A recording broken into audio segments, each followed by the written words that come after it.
Welcome to episode 131 of Overdose and Chill Live. I'm Dan, the Chief Composable Officer at Overdose, and today our guest is Tyson from VUE Storefront. So if you can tell us a bit about your role, your story, and how you kind of landed in this world. Thanks a lot for having me, Dan. I'm happy to be here. So yes, guilty as charged. I am Tyson Graham. I'm the head of sales here at VUE Storefront Enterprise. So, a lot of people might know about us from our open source product. And since then, in 2021, we raised money and built an enterprise product. And so we've been busy taking that thing to market. So it's been a lot of fun. I mean, we started out, as our name indicates, Vue.js. As our programming language, but recently launched a React version of the product with the help of you guys. Actually, got our first customer on that new version. So I mean, a lot of things have been going on over here between continuing to grow the business and develop the product, and of course working more and more with you guys. So excited to talk about some composable commerce scenarios today. Yeah, it's a really awesome space at the moment. We're very keen to kick things off on your new React world, and yeah, it's been a pretty wild ride looking at the VUE Storefront story over the last year or so. Just for everyone online, we are broadcasting live on LinkedIn, Facebook, Twitter, and YouTube. Throw questions in the channel. We will pick them up, address them. Jump in and kind of dive into anything in this kind of interesting space that is composable commerce at the moment. So I guess to kind of get into a bit of the journey, Composable's been a bit of a wild ride for the last little while. So what kind of landed you here, and how did you end up kind of falling into this space that is evolving at a very rapid rate of knots?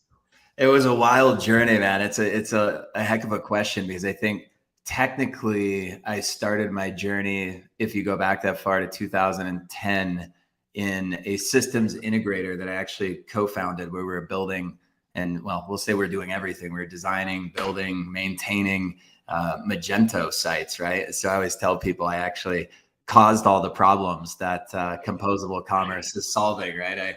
I sold them the monolith a decade change ago, and here we are now understanding all the limitations of that phase of e-commerce and kind of breaking free from all of that with composable. So, I mean, I guess it was kind of a natural progression, because, in the beginning it was sort of, wow, we're selling stuff on the internet, and we were excited that, it even worked back in 2010. And then kind of got a couple of years down the road and we're like, wow, the experiences that we have to deliver are pretty complex, and this whole monolithic architecture thing probably not going to work.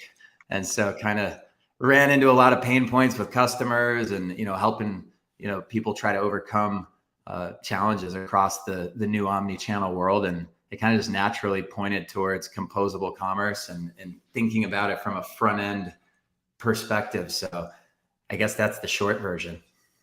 Yeah, awesome. I think mine is very much the same. It was been a bit of a wild ride over 3 years, but certainly, saw a bit of a trend, I guess, to how headless, I guess, at the time. Composable wasn't really being bandied around as a term about then, and maybe a stroke of luck. And probably a moment when I took our house deposit and buried it into building an accelerator for Composable was a bit of a moment that, luckily my wife was supportive of. But certainly your wife's the real investor in Composable. I think so. Yeah. It was a big call to kind of go, I'm going to go and prove that I can build stuff that I've battled for years, that it can be done, and that there's a very good path to market here. So yeah, super interesting how fast it's just opened up. I look at what we're talking about, what we're doing, just 3 years down the line.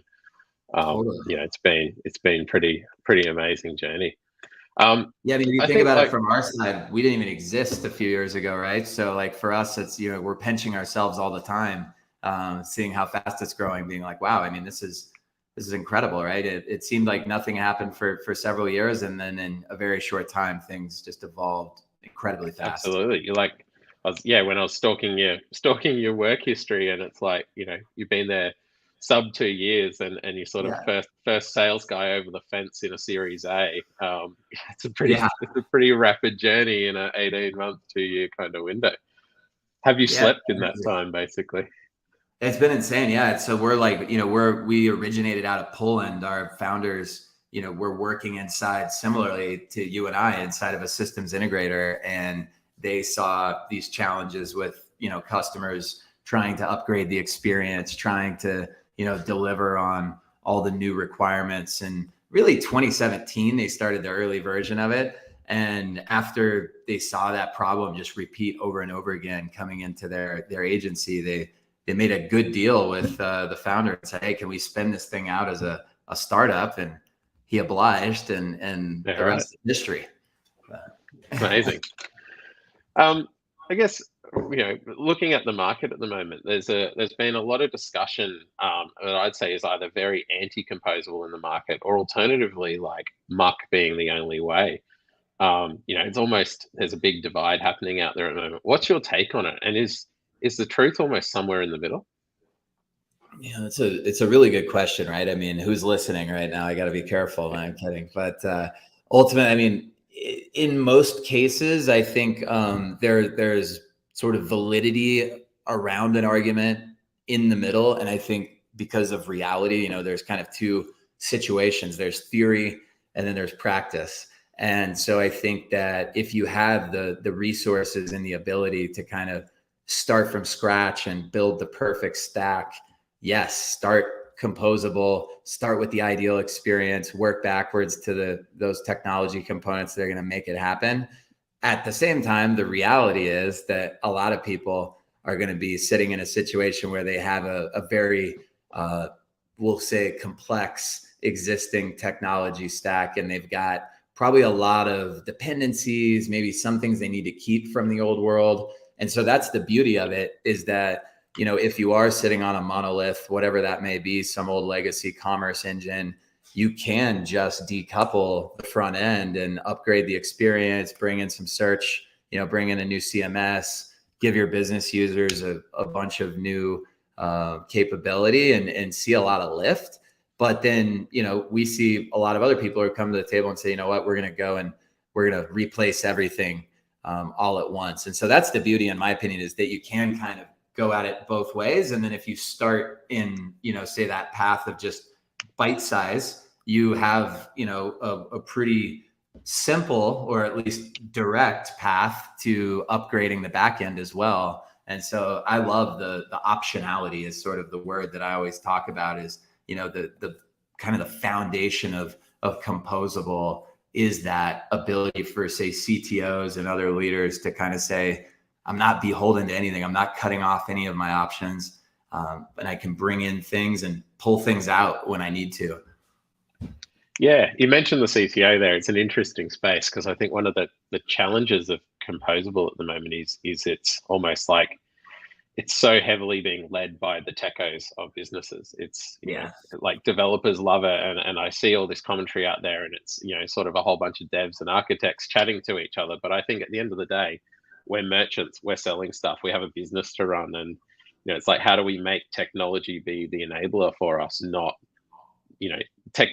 building technology is not the end game. It's like, how do we enable our businesses to solve interesting problems? And I think the way I'm seeing the market at the moment is it's that when does composable start to enter into the CFO vernacular, and when are we starting to influence those conversations at a level that are gonna actually then deliver the business outcomes that we're ultimately all sort of chasing? I think that's seems to be a shift happening there at the moment, that's a huge one. I think that's probably what my job is. If I really had to sort of, put a synopsis around how I spend my day to day, is trying to navigate that exact dynamic you're talking about, of having, a vibrant developer community, CTOs reading Gartner reports going, oh my God, this is it. It's composable or headless. I think more people say headless than composable, but kind of interchange them, and they go, we want to go headless. We're just trying to figure out how to do it, right? And they come to the table,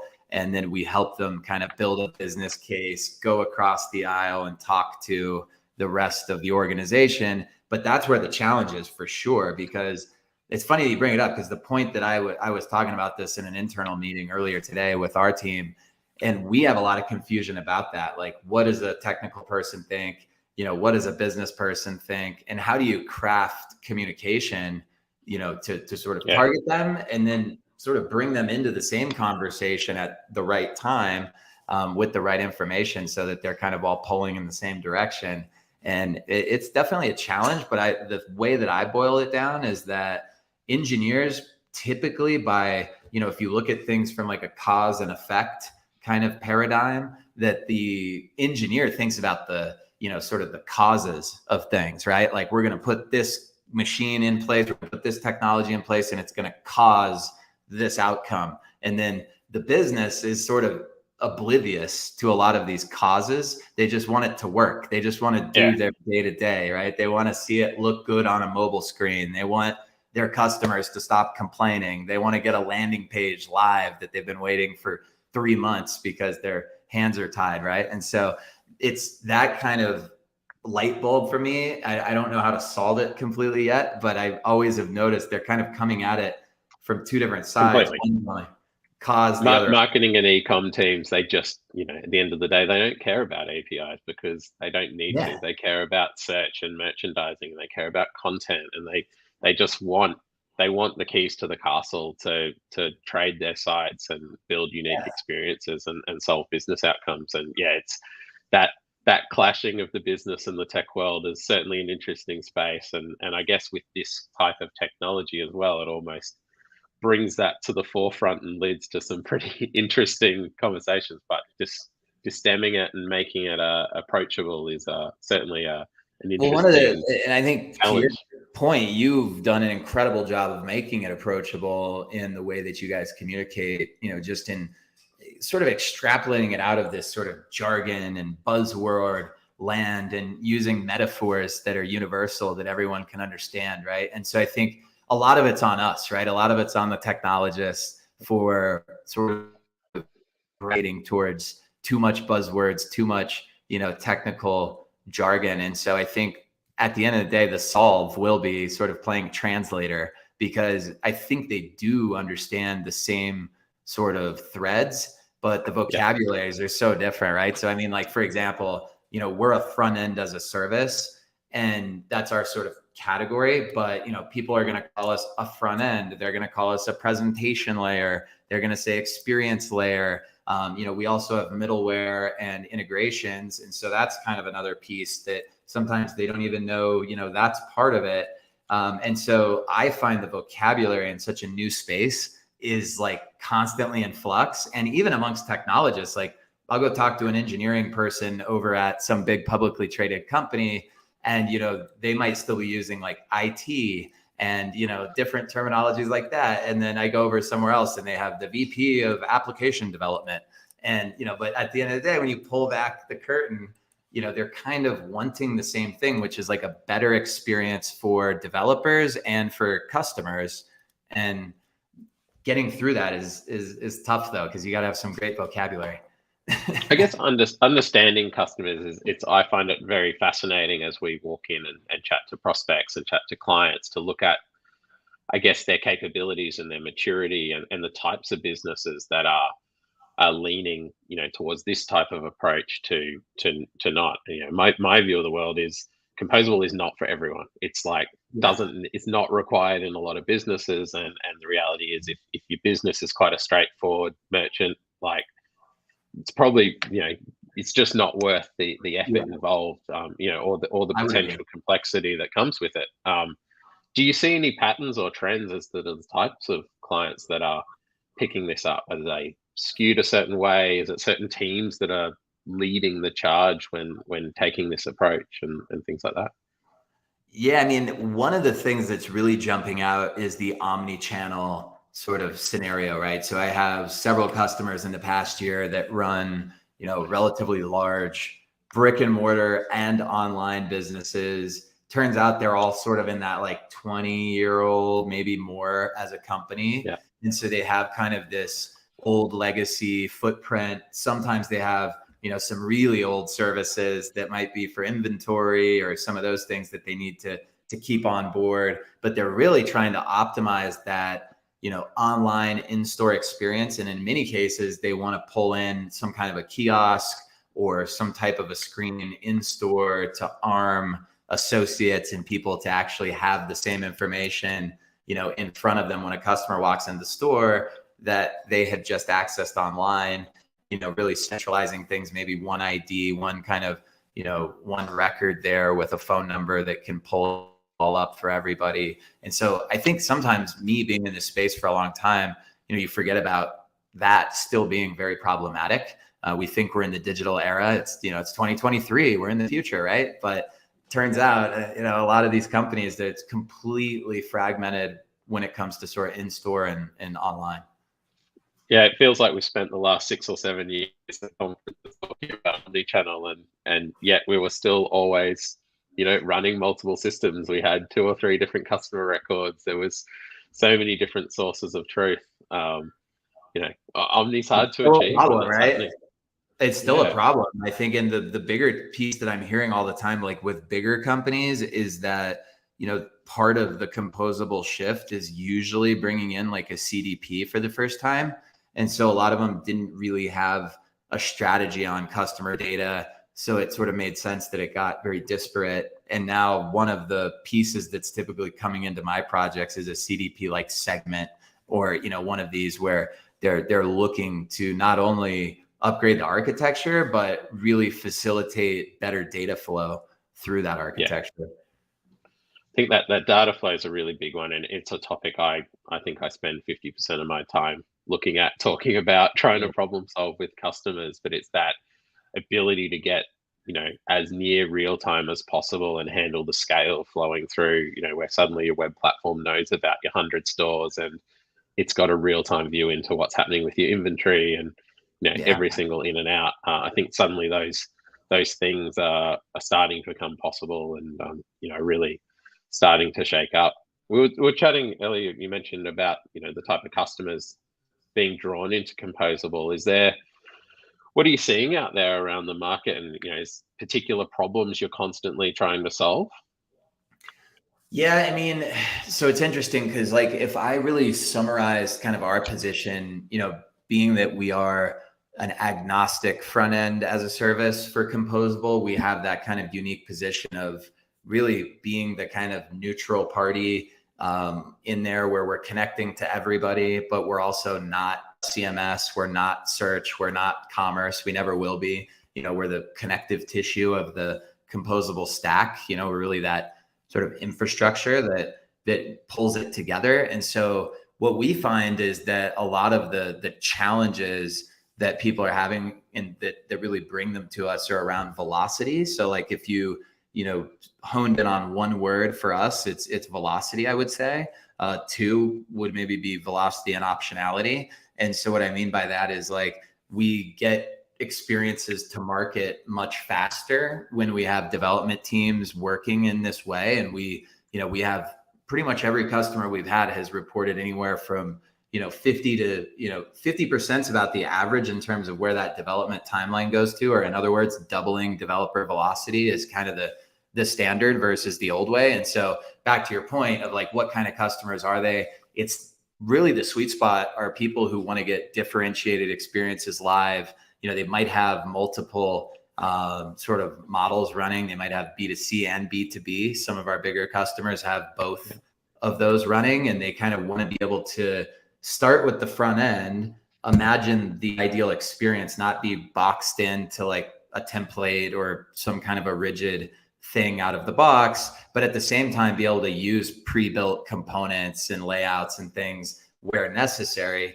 And so those types of businesses tend to be pretty good sized and genuinely thinking about the customer experience as like the number one driver of their strategy. Yeah, cool. Todd's jumped in there with a question. Basically, where are we geographically seeing merchants adopt these composable patterns? And who do you see globally leading the charge here? Is there anyone excelling that's just doing super impressive stuff? Yeah, I mean, I guess from a regional perspective, to your point, Todd, here in the US, I feel like, we may even be a little bit behind some places in Europe, right? Because we're a European company, and we see that, some of our counterparts over there, they're maybe a handful of quarters ahead in their thinking around that.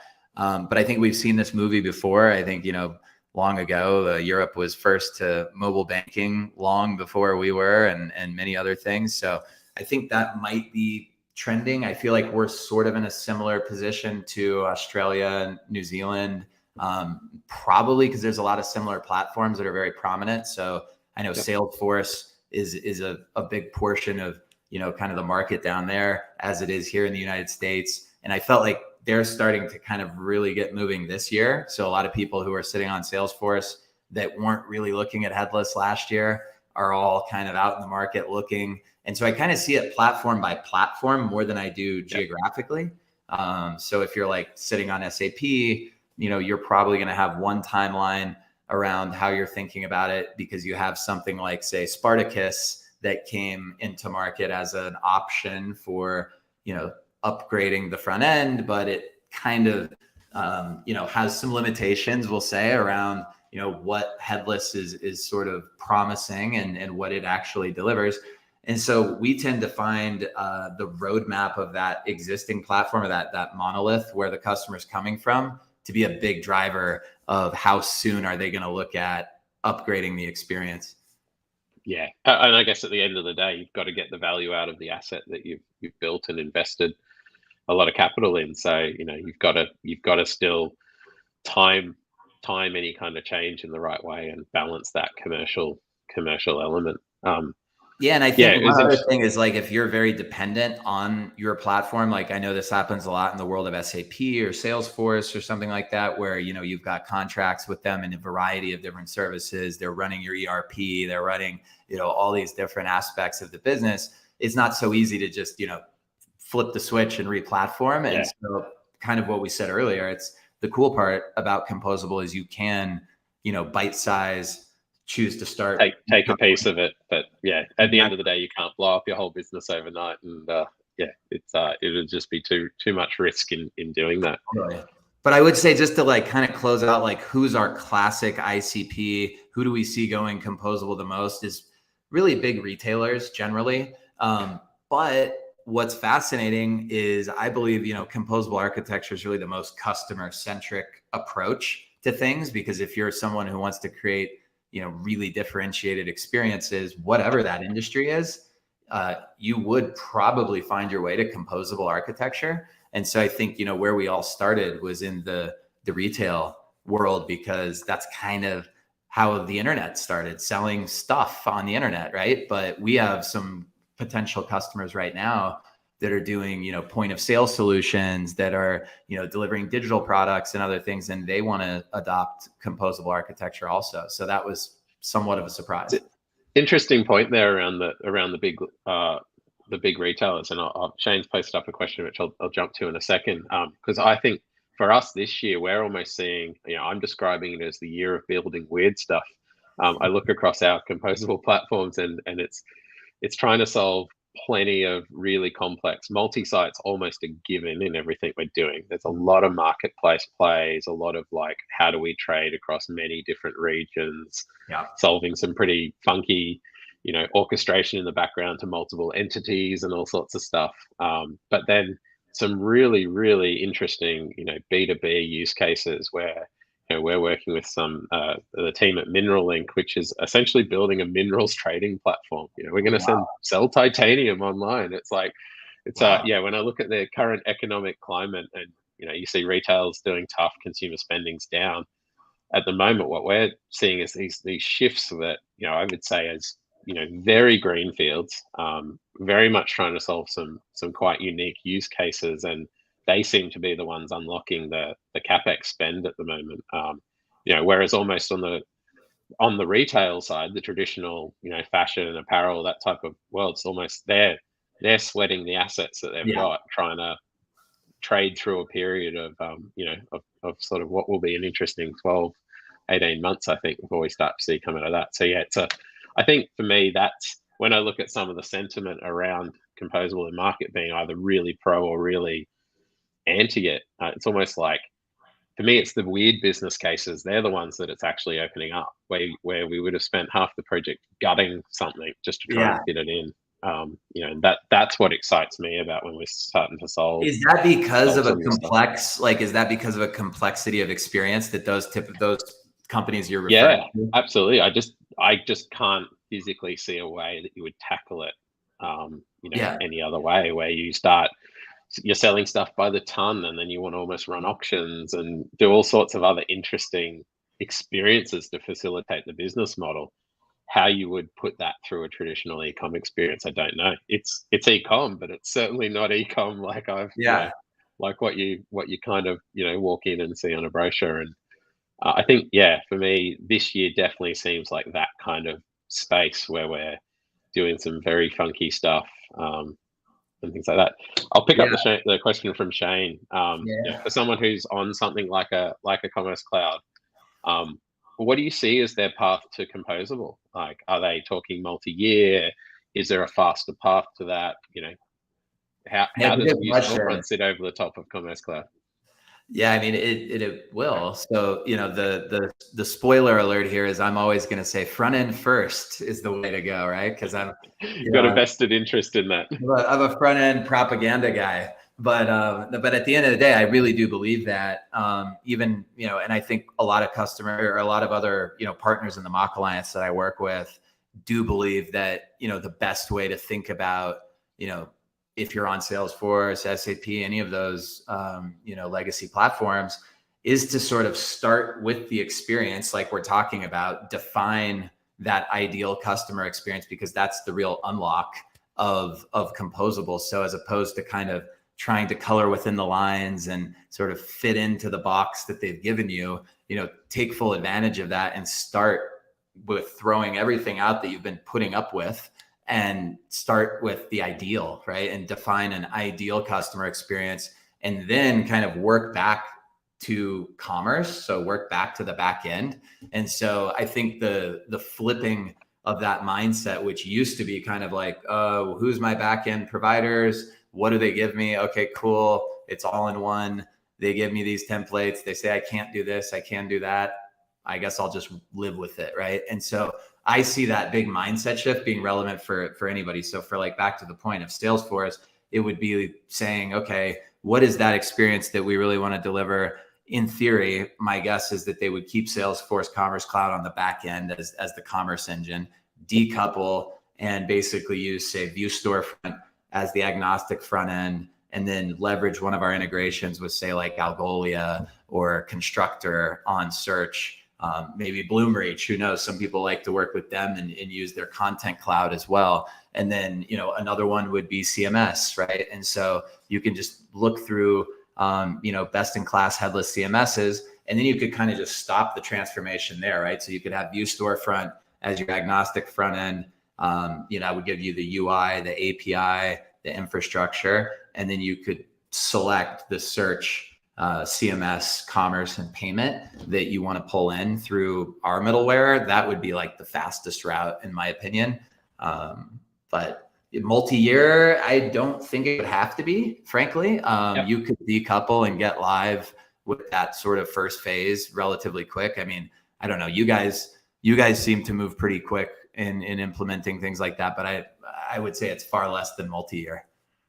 Yeah, I think I've probably been a sucker for punishment and signed up for a few that were a little too aggressive. I think our record at the moment's in like 7 weeks or something like that to stand up. That's fast. Something. But can't say I slept much in those 7 weeks. So I'll probably defer to something a bit more practical. But yeah, I think there's definitely a way to get creative. I think it also comes down to the engagement model, and we're seeing a lot of stuff out there with clients at the moment where it's almost the inverse of kind of how platforms have been sold in the past. The amount of blended teams now, our entire composable practice is structured to support blended teams with clients. Yeah. Suddenly they might go, oh, we've got 2 React devs. Can we throw them on the project? And you guys lead out integration and orchestration, and that type of stuff. And we'll do the front end. And we're like, yeah, let's go.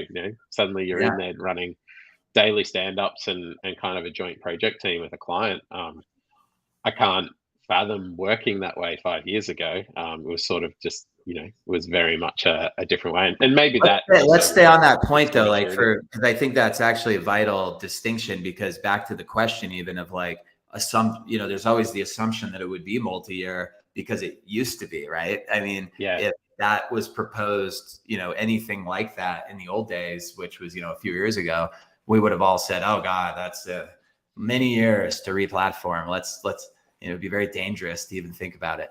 And then here we are with this new way of working. And one of the things I have to overcome, when I'm talking to people is they're assuming the old reality, right? They're assuming this old developer velocity that they've been sort of traumatized with over the years. And so they're making all of their projections and timelines based off of that.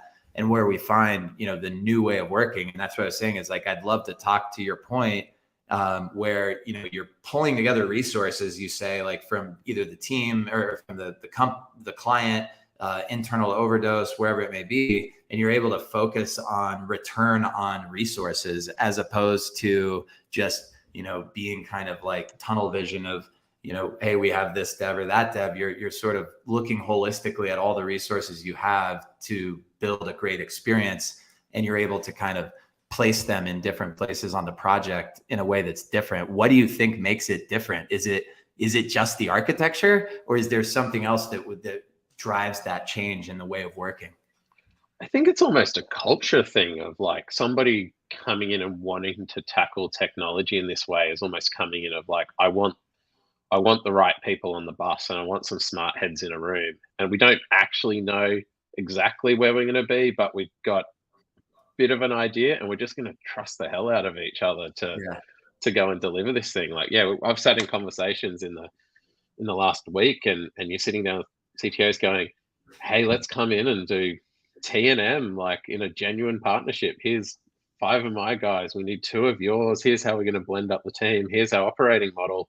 We know we need X amount of functionality, and we're sitting here in approaching June, going, let's get live this year, like and in a proper big enterprise environment, and going, that's doable if we all have some pragmatic conversations around, what does that scope look like? If we disappeared into discovery for 3 months, well, this year's out the window. We're starting to pick up. Maybe we're building in August or September. Whereas we've run projects, we're designing 1 sprint ahead of when we're picking up the build ticket. Like it's happening almost parallel streamed, and trying to get that speed to market. I think it involves a massive amount of trust. Like you just that ways of working and that rapport that you need to have between both teams. It's like there is no SI and client kind of divide anymore. It's just like, this is the goal, this is the business outcome we're chasing. How do we make that work? And and then the ability to kind of shuffle your requirements and kind of horse trade what's important at the time. That's what's in. So I couldn't agree more. Right. And it's fascinating to think about the sort of before versus after reality, right? Like before we were locked in the tyranny of the monolith, and we couldn't do anything. And now all of a sudden we're in this new world, and we can have trust, and we have all this freedom. And I'm like, why is it? It's like, it's really optionality, I guess. Cause I think when I'm listening to you, it's going, wait a minute, we can have trust in each other because we know we can iterate forward and do what we need to do, because of this way of working sort of breaks down a lot of the barriers. I'm wondering, was the old way, was it because people were so terrified, and it wasn't for bad reason? I mean, it was a scary situation. Things were just so rigid that maybe the paranoia and the stress was super high, because people were going, oh my God, we better take 3 months on discovery, because if we make a mistake, it's going to be hard to course correct. Meanwhile, in composable architecture, it kind of opens up this ability to iterate, even make a mistake, and get right back on track.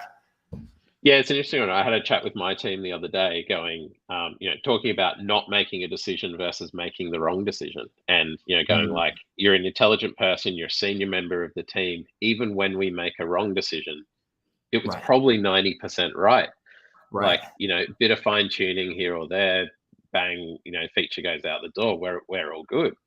But the cost of not making a decision and slowing Mm. it down, and that velocity loss is almost a much worse outcome than kind of going, hey, we won't get it 100% right all the time, but we've done enough of this to always be heading in the right direction, even if we need to correct slightly. I like what you said about the trust piece too, right? Because I mean, obviously trust is everything really in life and in business, but why does trust sort of get built better in these scenarios? And one thing that came to mind is, in our sales process, and for example, in the deal we won together recently with JCar, we did a pretty extensive proof of concept with them. And so the way that we sell is extremely transparent and consultative. So like nobody's buying anything before they've actually put hands on it. So we come through, help them build the business case, help them pull together the financials, look at ROI, go to the board, get all that secured. But then we actually say, okay, let's look at your business case. Let's look at the actual use cases, the different experiences you're doing in store, online. Where's all those different, data? Where's data coming from? How do we want it to flow? And then we do, like in the case of JCar, I think it was like a 6-week proof of concept where we're meeting up with their team, with you guys every week. And we have, tasks that they're doing on their own, but then coming back to the call and working with experts before they even buy it. And so I'm wondering if that's sort of this unique aspect of composable architecture, where you can kind of show somebody something, they can put hands on it, they can kind of get an experience of working with both, implementation partners, technology partners, and then they can buy it. And I look at that versus the old days when I was selling, the monolith. It was kind of this big surprise, like, give us $1 million and we'll show you what you get. Yeah. And in 9 months' time, we'll jazz hands it and show you, and you hope that the requirements came back. Yeah, totally. So the of whole course concept of like, how is anyone going to feel trusting there, right? And of course, people are going to have a 4-month discovery because they don't want to mess up. There's no forgiveness. Yeah, absolutely. I think the concept of the tech spike and the pilot early, we're running one, kicks off, properly on the tools in on Monday. It's a 6-week hustle basically, where PIM will be integrated, pricing, inventory, all their promotional information, like all of that will be sitting in the platform, validated that their key use cases, it's available, they can consume it. And then from that point on, it's kind of like, cool, let's go stick a head on it and create the experience we want. But we've fundamentally removed some of that risk around, is this thing going to support our pricing model? Like, can we do what we need it to do? And we've done that on, spun out the 60-day trial on Commerce Tools, hammered it hard and proved it out. And before that contract is signed, away we go. Like that, I think, we're able to build the trust in the platform, in the performance it's going to offer. And from my team side, that, hey, we know what we're doing and we can get this thing out the door. Dude, I mean, it's super stressful for both sides, right? I mean, clients and implementation teams. I mean, the old world was super stressful. And I think, we were just talking to one of our recent customers, Zenny Optical, and they were telling us about one of the big surprises that they hadn't really even thought about from composable commerce was the developer experience upgrade and what that had done in terms of who they could hire. So they were attracting much better talent. All the people who didn't want to work on their legacy stack are actually interested in working on their composable stack. And then they were saying how much more enjoyable all the developers were just saying it was to kind of come to work and do work.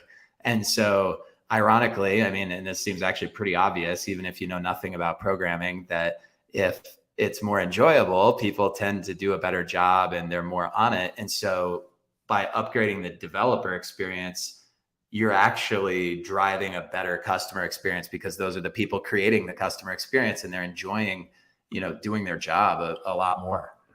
Completely. I think I've had multiple of our clients ask us, and they're like, what's your churn rate like in your team? And inside, it's like, it's just incredibly low. It's probably a handful of guys in our team that I could think of who have, kind of gone on to different opportunities and stuff like that, because I think at the end of the day that, it is kind of sexy tech. The devs love it. They're dealing with interesting stuff. And, it's always nice when you get to play at the cutting edge of what's happening in the market.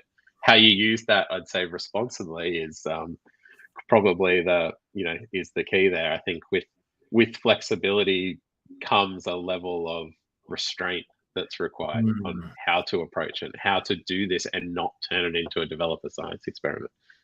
Yeah, when I talk internally with my team, I look at my job as half of what my role is deciding what we don't do as much as it is what we do. I love that. I think I once saw a quote like that saying strategy is what we say no to, or something like that, right? Completely. Yeah, and balancing that commercial return, with the likes of JCar, we're working with Graham there, and absolutely brilliant operator, and the conversations are around like, well, how are we going to go and do this in order to deliver to your timeline, to balance the investment on that feature where you're going to show a return on it. And we're constantly looking at every feature, the level of effort required, and what he's going to get out of that over, say, the next 12 months or the next 2 years. And do we build 3/4 of it because it'll deliver 90% of the outcome, save us a bunch of time, and backlog the rest, and having those conversations. And I think we've really tried to ingrain that culture into my team, with that consulting element and that pure commercial understanding of technology and where it delivers value inside a business. Yeah, I've never seen anybody like you guys understand, on the implementation side, understand so well, how OpEx and CapEx impacts people, and, looking at total cost of ownership and helping operators navigate that. Cause I think, you usually just get a bill from the implementer and you don't get a lot of guidance around how do you get an ROI on this thing. And I love the part that you just highlighted, that you can actually choose to focus on specific, what I call Lego blocks in the stack, right? I mean, you can focus on particular modules, particular units that are going to deliver this quarter, next quarter, make your board happy, make your CFO happy, and then, move those other things down the roadmap for a couple quarters down the road and keep it going. Yeah, I think so. We've introduced, as part of our team, is basically hiring ex-head of digital client side type people. They are our consulting eyes and ears on a project to bring that lens. Somebody who's had to sit in front of a CFO internally and has had to manage their own P&L and trade platforms. I think it gives us. I also, we talk a lot internally about empathy for internal users living with these tools day to day. It's easy for a developer to go, hey, here's what your CMS looks like, and it just sucks to use every day. There's plenty of ways to kind of come up with that solution. And I love having these merchants and these ex-wholesale and B2B distribution guys. They understand what it is to live with these platforms day to day. Yeah. And how much it can make or break your life. So we talk a lot about this empathy for the client around the operational nature of that, and how to strike that balance and deliver this tool that they love getting out of bed and trading every day. Ultimately, you want to buy best in breed and stitch it together if you're heading this path. But equally, you want it to be stitched together in a way that just makes your life really great to use every day. That's so critical. And I think sometimes, we are really a tool that's used by developers to really benefit the business. So oftentimes the business users are not really sure about, VUE Storefront, of like, when do I use it? How do I use it? Because our components and layouts are getting injected into some headless CMS, and they're using the headless CMS interface. They're almost not using your tool. That's kind of like, exactly. If it's done well, they're not seeing it. Correct. And so like, we're kind of like, we're the invisible hand there. If they don't notice us, that's kind of a good thing, because the integration's working smoothly. But, one of the things I think, the developers probably get all, to our point earlier, the technical side of the house has kind of been the early voice in Composable. But we notice in these very big opportunities, when we're talking about, international companies, multi-billion-dollar enterprises, there's this sort of inverse effect where the thing that they're the most focused on is exactly what you're talking about, is giving a great day-to-day experience for the business users. So, digital experience people, merchandising, content, breaking free from those super insane IT dependencies, as they call them, right? Or engineering dependencies, where they're waiting. Some of our customers were, waiting for 3-5 months to get a landing page change, right? And, a multi-billion-dollar company, and they're, missing their individual number and their goals because they can't actually get content live for their customers and drive those campaigns that are critical to revenue.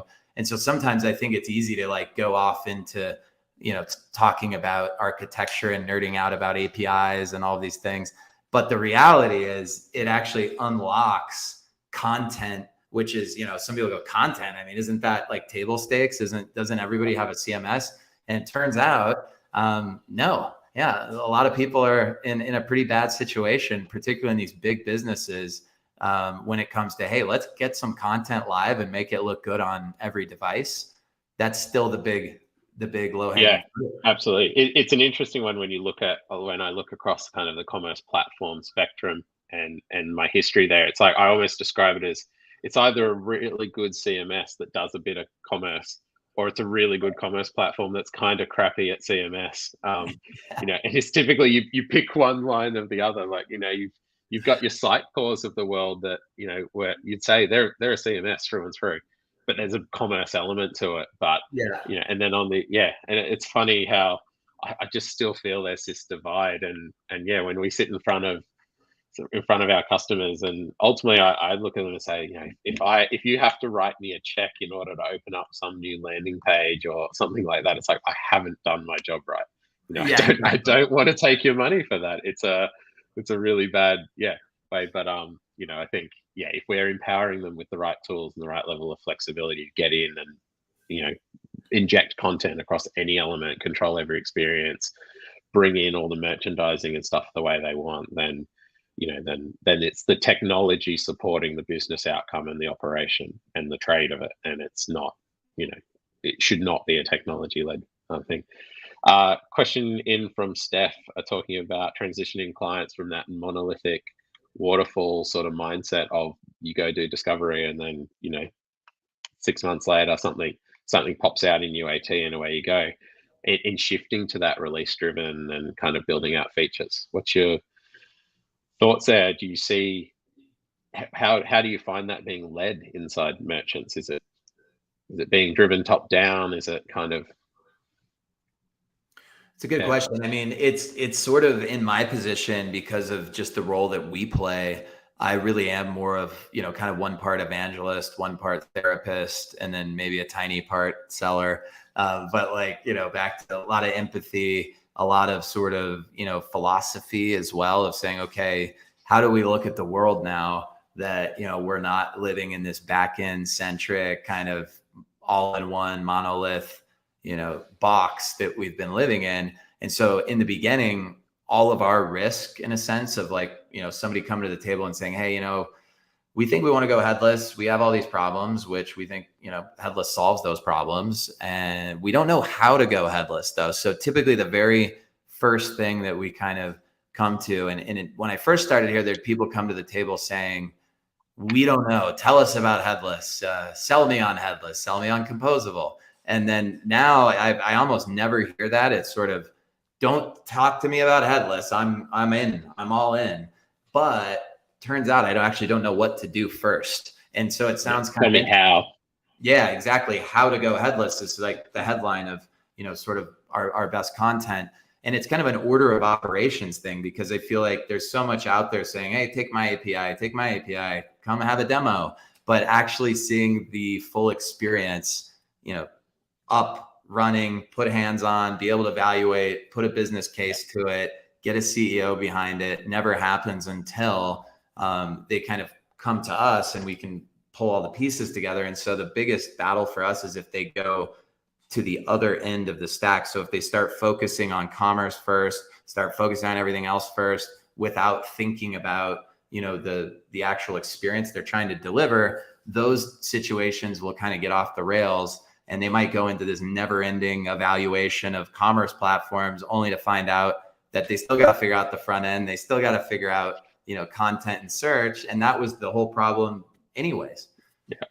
Yeah. I think I reckon I spend 50% of my time figuring that out. And the number of times we're having discussions with our vendors, with the platform, saying, hey guys, customer, if they want to do this, has to sign 3 or 4 contracts. Like, you've got to understand you are one of 4 pieces just to get this thing out of the ground. I've actually and there's never 4 closed parallel conversations. by myself. It's funny, like for us, we've never closed a contract by ourselves ever. So like within 3 to 5 days, either, all of the guys are selling, all the providers are signing a contract, and probably an implementation group like you guys, all within, say, 5 days. We run through a, kind of our own evaluation processes, but a lot of like joint POC and a very collaborative across the partners. And then at the end of it, it's kind of like, okay, here's 5 contracts for you to sign.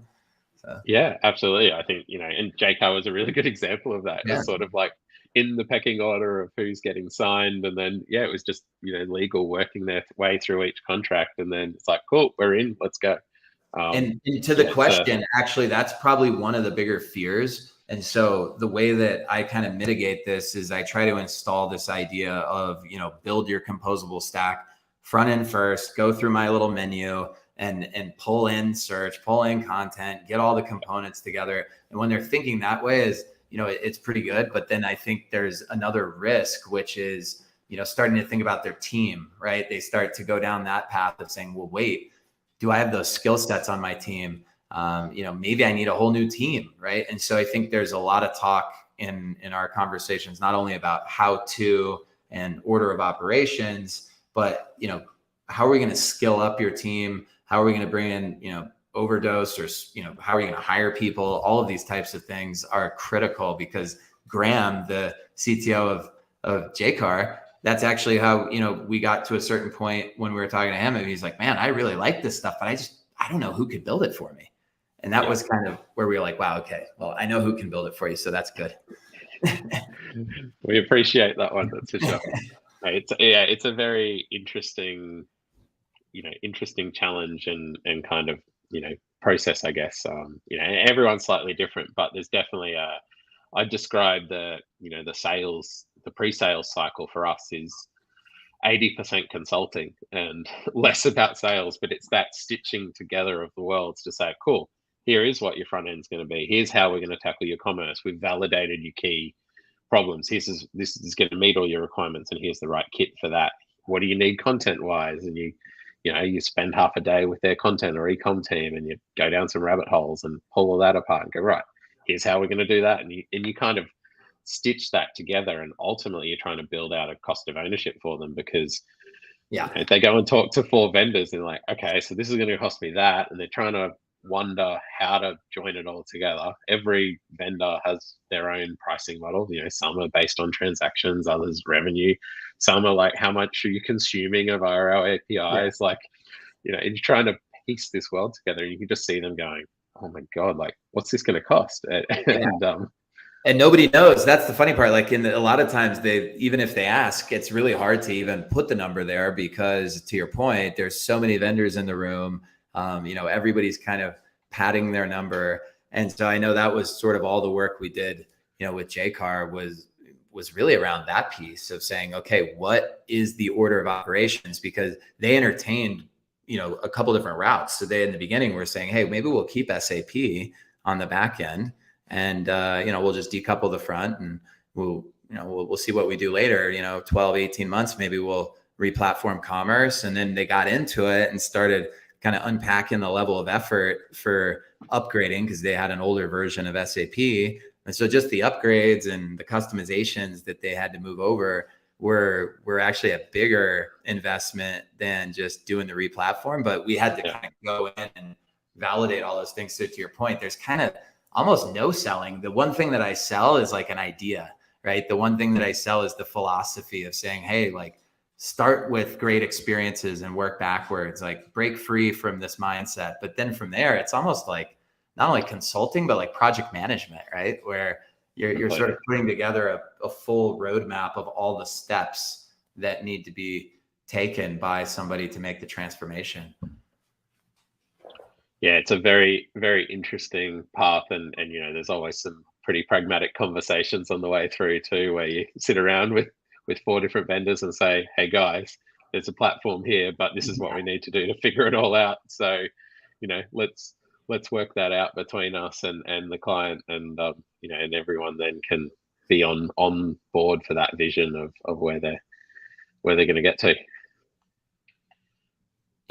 Conscious of time as well. I think we're, probably I could keep chatting about this for hours, and I'm sure, next week when we're over in New York and hanging out, it will this conversation will probably carry on with about 10 beers.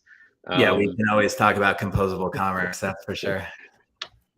But yeah, I just wanted to, I guess, thank you for your time, for sharing, your wisdom and your knowledge of this space and how quickly, how quickly it's moving. So I think, it would certainly be good to pick up another one of these as we dive down some really big rabbit holes and really pull some things apart. Well, thanks for having me. I'm looking forward to seeing you in New York. So we'll get to do it in person, but let's do it again. And I think we'll have a lot of things to check in on the next session. We can look at sort of the progress on some of our customers together and sort of see what's changing, because we know it's going to be changing. Everything's changing so quickly. I'm sure we'll have a new trend to talk about. AI happened, I think, in, November to now. So yeah. Yeah, the whole market will shift again, and then we'll see where everything's sitting by the end of the year. Absolutely, man. Well, appreciate it. Well, it was a pleasure. Great to banter and throw the state of the market around, and looking forward to doing it again soon. Yeah, man. See you in New York.